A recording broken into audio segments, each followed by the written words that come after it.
పట్టుకుని నువ్వు పుణ్యకర్మలు చేసి నీ పుణ్యంలో సగభాగం ఆవిడికిచ్చి ఆవిడ్ని ఉద్ధరిస్తావన్న ఉద్దేశ్యంతో ఆవిడ్ని ఇచ్చాడు. నువ్వు స్వీకరించింది ధర్మపత్నిగా, కేవలం కామపత్నిగా నువ్వు అనుభవిస్తానంటే నీ కర్మ అంతే. ఎవరు జోక్యం ఏం చేసుకోరు అందులో. కానీ పాడైపోవడం అనేది మాత్రం జరిగిపోతూ ఉంటుంది అంతే. కాలం ఆగదు కదండి, వెళ్ళిపోతుంది కాలం. ఆ కాలంలో నువ్వు ఏం పట్టుకున్నావో, కామం ఒక్కటే పట్టుకున్నావు, ఏది వదిలిపెట్టేశావు, ధర్మముతో అర్థాన్ని, ధర్మానికి కామాన్ని ముడేయడం మర్చిపోయావు. కామము ధర్మబద్ధమే కావచ్చు, భార్యతోనే ఉన్నావు, కానీ కాలమంతా దానికే ఉపయోగించావు. ఇప్పుడు మరి మిగిలినవి ఏమైపోయాయి పురుషార్థాలు? మరి ధర్మమేది, అర్థమేది? అప్పుడు ఇంకా మరి ఒక పురుషార్థంతోనే పట్టు కూర్చుంటే జీవితమేది? మితిమీరిన వ్యామోహమైంది తప్ప అది పురుషార్థ సమన్వయం ఎలా అయింది?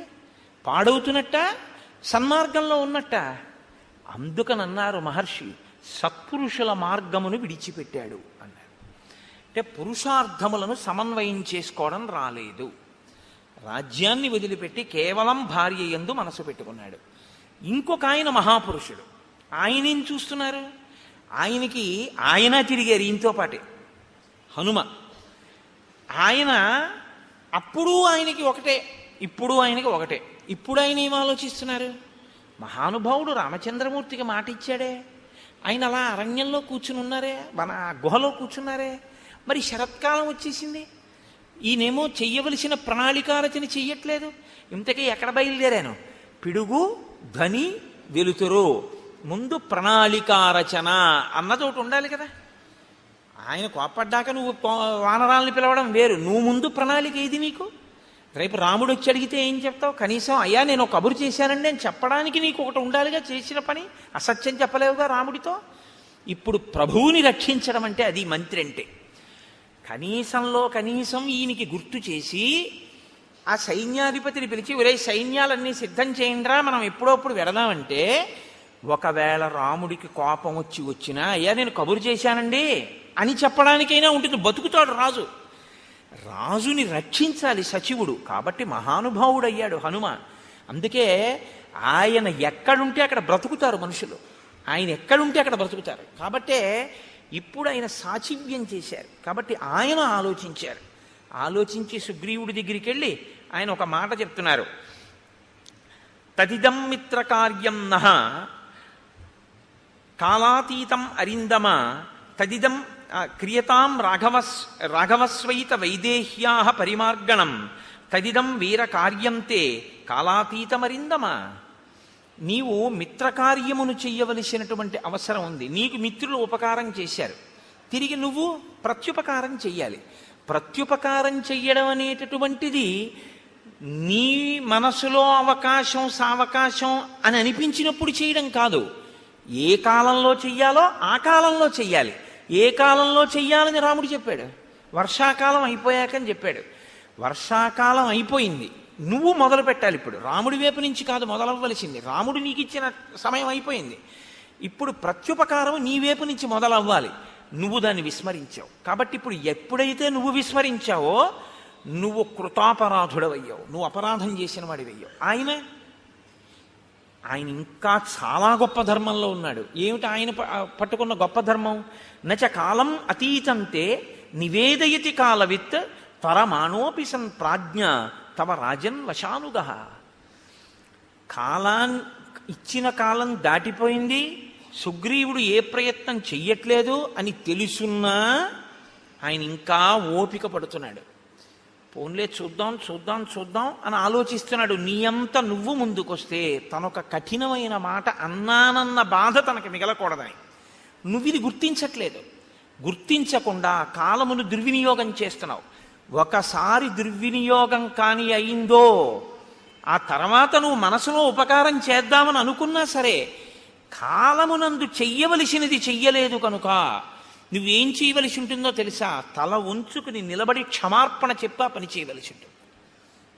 ఇప్పుడు ఆ పని చేసినా చెయ్యవలసిన వేళకి చేసిన వాడన్న ఖ్యాతి ఉండదు, మరిచిపోయి గుర్తు చేస్తే చేసిన వాడన్న పేరు వస్తుంది. చెయ్యలేదా? చేశావు, ఉపయోగం ఉందా? లేదు. మీకండి రామాయణంలో టైం మేనేజ్మెంట్ అని ఇవ్వాలంటున్నారు. ఈ టైం మేనేజ్మెంట్ అన్న దాని కోణంలో రామాయణాన్ని మాట్లాడితే, శ్రీరామాయణము టైం మేనేజ్మెంట్ అంటే కాలమును చక్కగా దక్షతతో వినియోగించుకొనుట అని నిజంగా మేనేజ్మెంట్ సైన్సెస్ చదువుకునేటటువంటి స్టూడెంట్స్కి శ్రీరామాయణంలోంచి కానీ అన్వయం చేస్తే, నేను మీకు నిజం చెప్తున్నాను, ఎక్కడా దొరకనంత గొప్ప విషయాలన్నీ శ్రీరామాయణంలో ఉన్నాయి. ఎంత గొప్పగా మాట్లాడతాడో, ఎన్ని చోట్ల వస్తుందో. చెయ్యవలసిన సమయమునందు చెయ్యవలసిన పని సుందరకాండలో కూడా అత్యద్భుతంగా ప్రస్తావన చేస్తారు దీని గురించి. కాబట్టి అందుకే నేను మీతో మనవి చేసింది, శ్రీరామాయణం అనేక కోణములలో మనకి నేర్పుతుంది.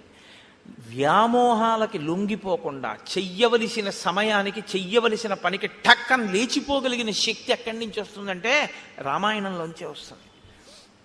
కాబట్టి నచ కాలం అతీతంతే నివేదయతి కాలవిత్ తరమాణోపి సన్ ప్రాజ్ఞ తవ రాజన్ వశానుగ అని అకర్తురపి కార్యస్య భవాన్ కర్తా హరీశ్వర కిం పునః ప్రతికర్తుస్తే రాజ్యేన చ వధేన చ. రాజా, నువ్వు ప్రత్యుపకారం చేసేటటువంటి స్వభావం లేనివాడివని నేను అంటలేదు, నువ్వు అటువంటి వాడివని నేను అన్ను. ఎందుకంటే ప్రత్యుపకారం చెయ్యడం కాదు, నీకున్నటువంటి లక్షణం ఏమిటో తెలుసా? అసలు ఉపకారం చెయ్యని వాడికి ఉపకారం చేస్తావు. అంత మంచివాడివి, చాలా మంచివాడివి, అందులో ఇంక సందేహమేం లేదు. భవాన్ కర్తా హరీశ్వర, ఓ వానరరాజా, నువ్వు అటువంటి ఉపకార బుద్ధి కలిగిన వాడివి. కానీ కిం పునః ప్రతికర్తుస్తే రాజ్యేనచ వధేనచ, రెండు గొప్ప కార్యములు నీకు చేశాడు రాముడు. ఒకటి రాజ్యం ఇచ్చాడు, రెండు రాజ్యం ఇవ్వడం కాదు, ఎవరు బతికుండగా నీకు అసలు రాజ్యము ప్రాణము భార్య ఈ మూడు సంశయాత్మకమో అటువంటి వాణ్ణి తన ప్రాణాలు పణంగా పెట్టి చంపాడు.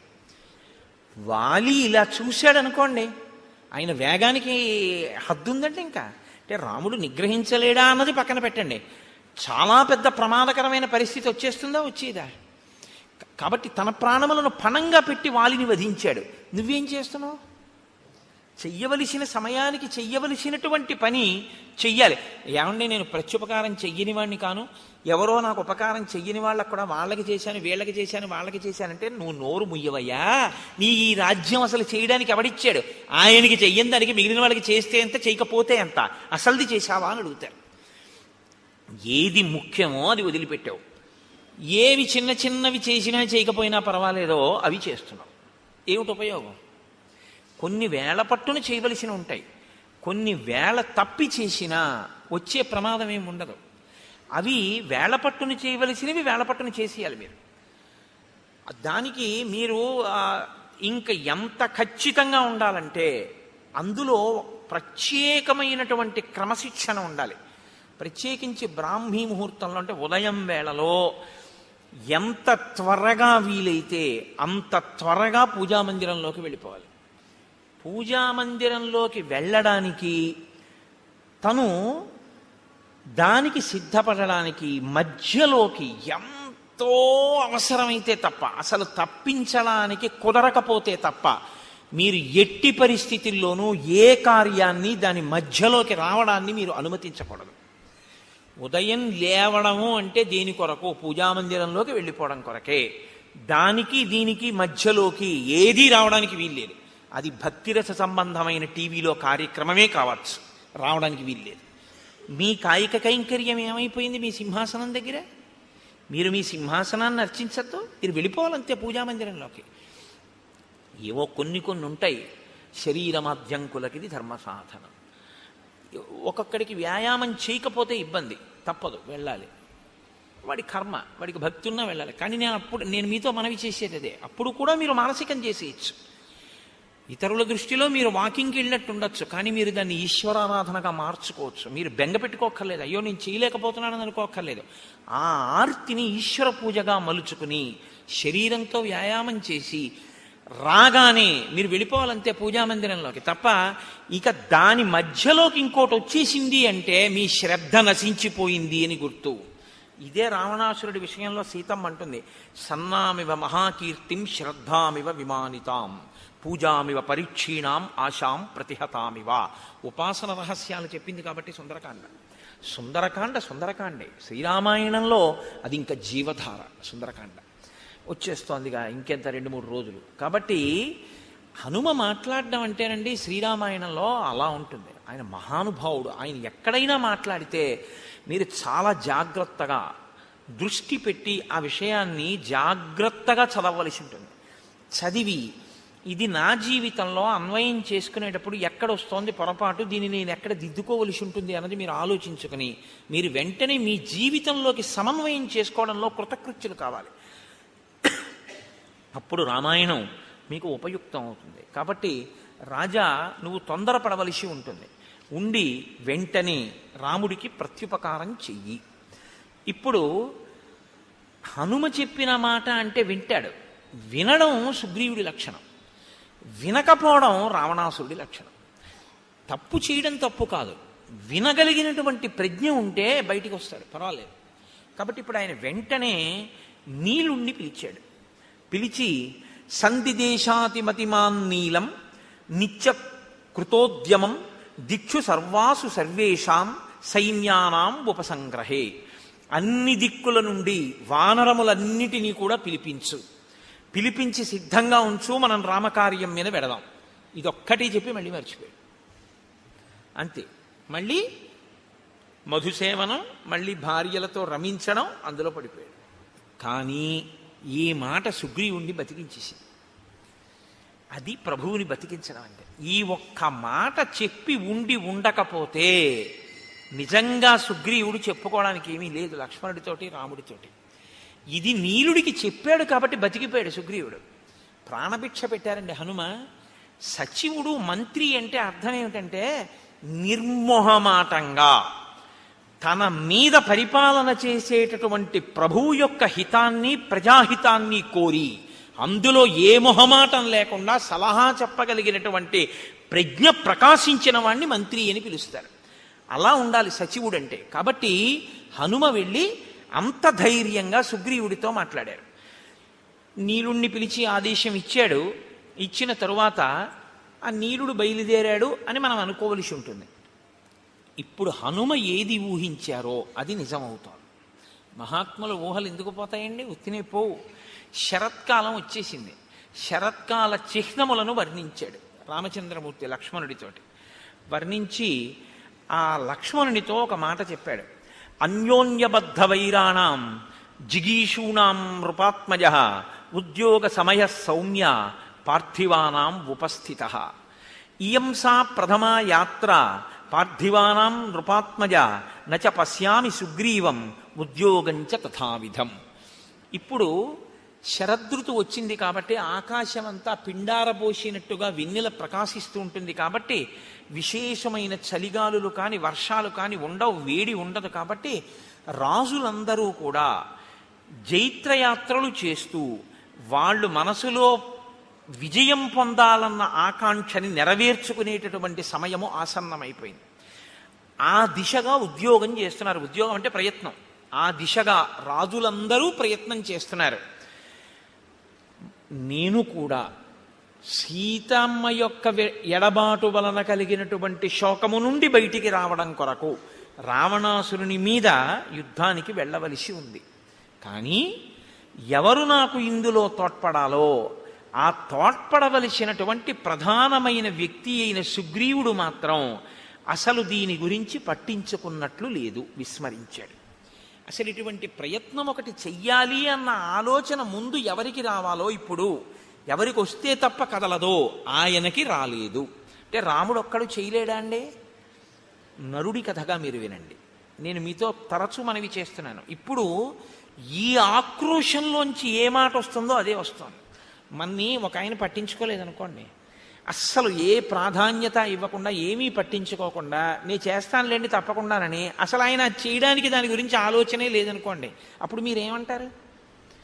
అవును, నా గురించి ఎందుకు పట్టించుకుంటాడు, ఇప్పుడు నా అవసరం ఏం లేదుగా, ఇప్పుడు నా పని ఆయనకి ఏం లేదు, నన్ను చేతకానివాడు అనుకుంటున్నాడు, నేనేం చేయలేను అనుకుంటున్నాడు, అందుకని ఇప్పుడు నా గురించి అసలు ఆలోచన ఎందుకు చేస్తాడు?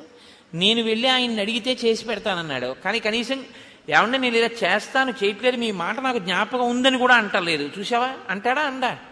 నరుడన్నవాడి మనస్వభావం అలాగే ఉంటుంది. దీని తరువాతి మాట అదే రావాలి.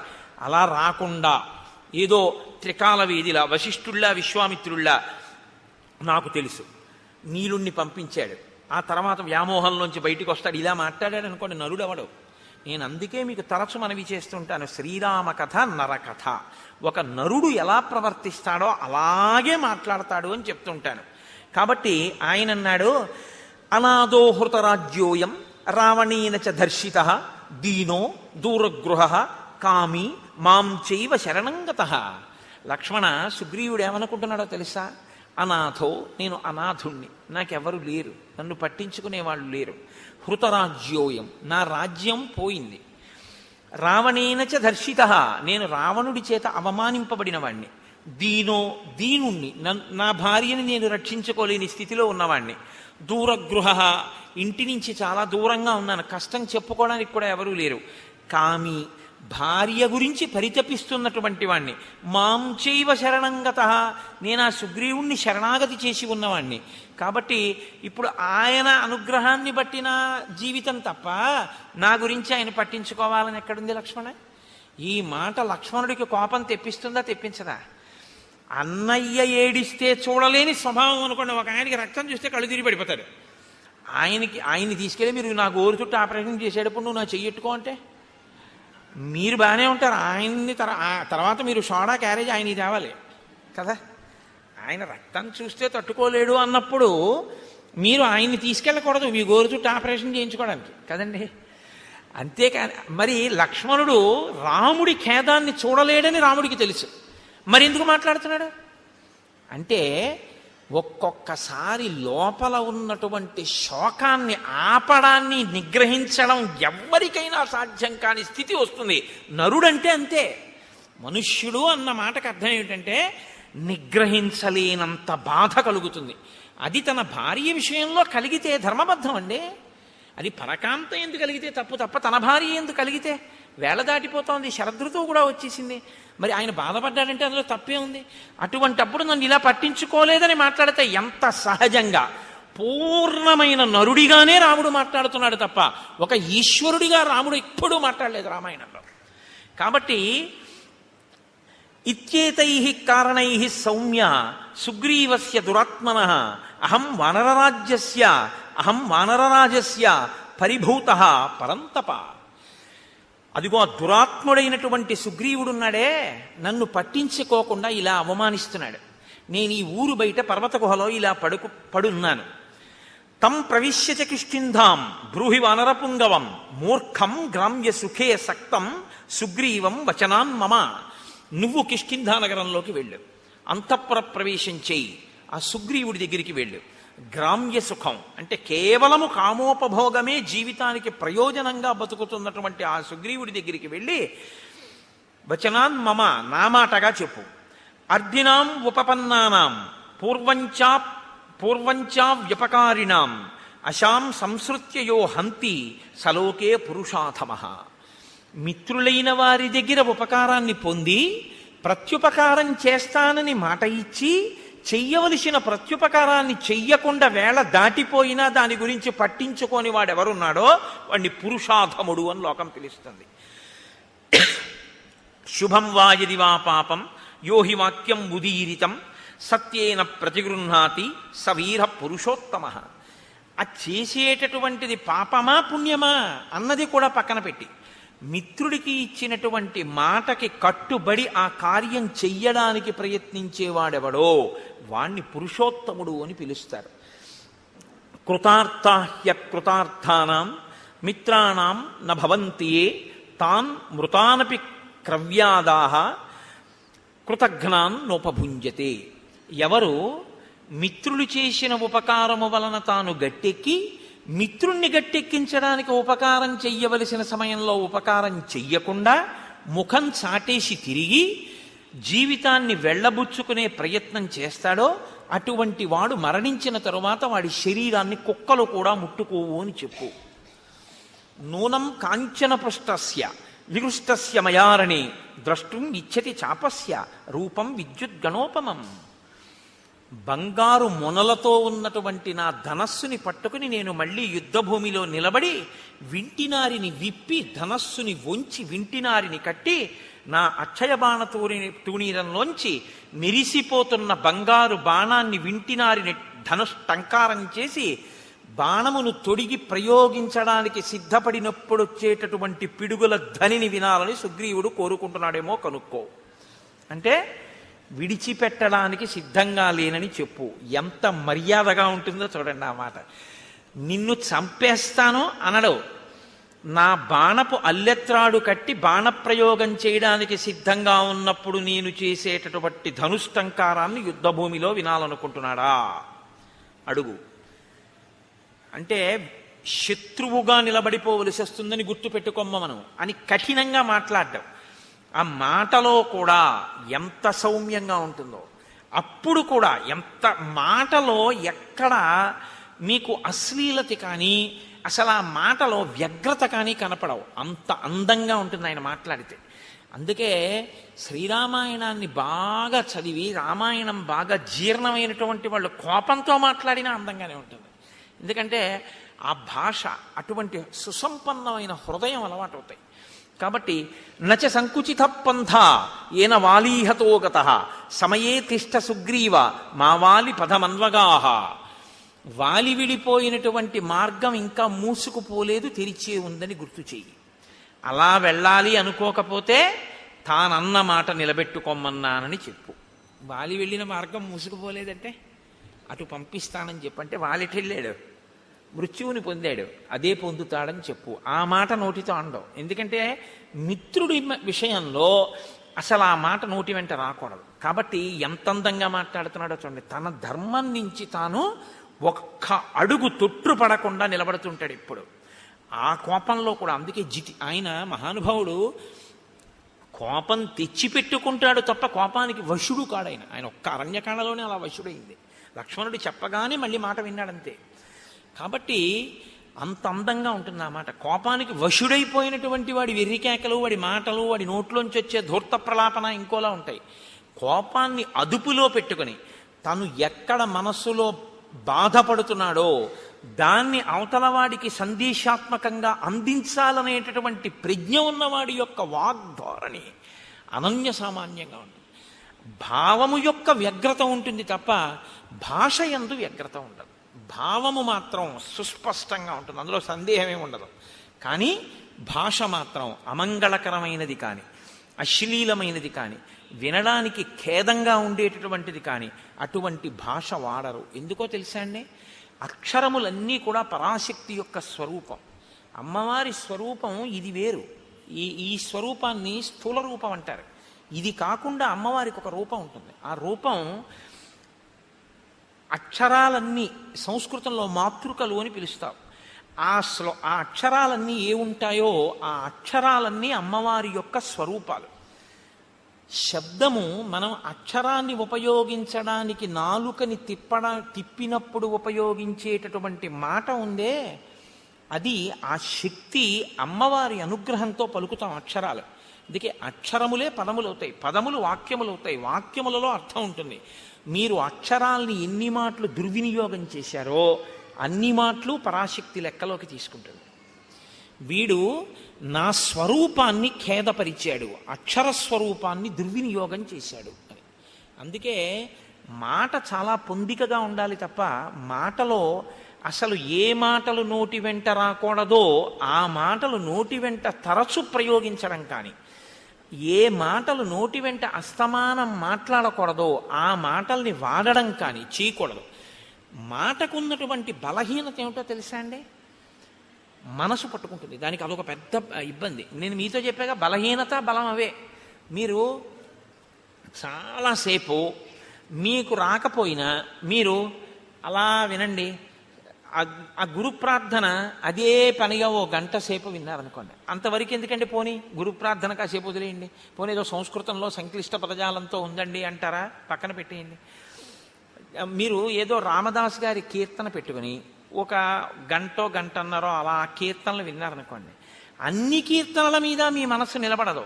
వచ్చిన బాధ మీకు ఏదో ఒక కీర్తన మీదకి వెళ్ళి మనసు రంజిల్లుతుంది, పొంగుతుంది. అది మీరు ఏం చేస్తారంటే రీప్లే నొక్కి మళ్ళీ వింటారు. అంతా అయిపోయిన తర్వాత ఒరే అదొక్కసారి మళ్ళీ పెట్టు అని మళ్ళీ వింటారు. అయిపోయిన తర్వాత మీరు తువ్వాలు ఆరేసుకోవడానికి వెళ్ళి తక్కువేమి మనకు రాముండొక్కడుండు వరకు అంటారా అనరా? మీకు సంగీతం వచ్చని అన్నారా? పట్టేసుకుంది నాలుక. మీరు చూడండి, నోట్లో ఆడుతోందిరా ఇవాళ ఇది పోవట్లేదు అంటాడు. మీరు వినకూడనిది విన్నా అంతే పట్టుకుంటుంది. మీరు అదే పనిగా ఏవి వినకూడదో అవి వింటున్నారనుకోండి, అవే వస్తాయి.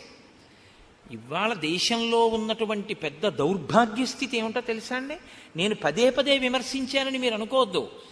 ఇలా నొక్కితే మారేటటువంటి వాటిలో మీ కళ్ళ ముందు మీ చెవులకి ప్రధానమైనటువంటి ఇంద్రియాలన్నింటికీ కూడా మీరు అదే పనిగా పిల్లలకి విషాన్నే అందిస్తున్నారనుకోండి, వాళ్ళ మనసు ఎక్కడికి వెళ్ళిపోయి కూర్చుంటుంది?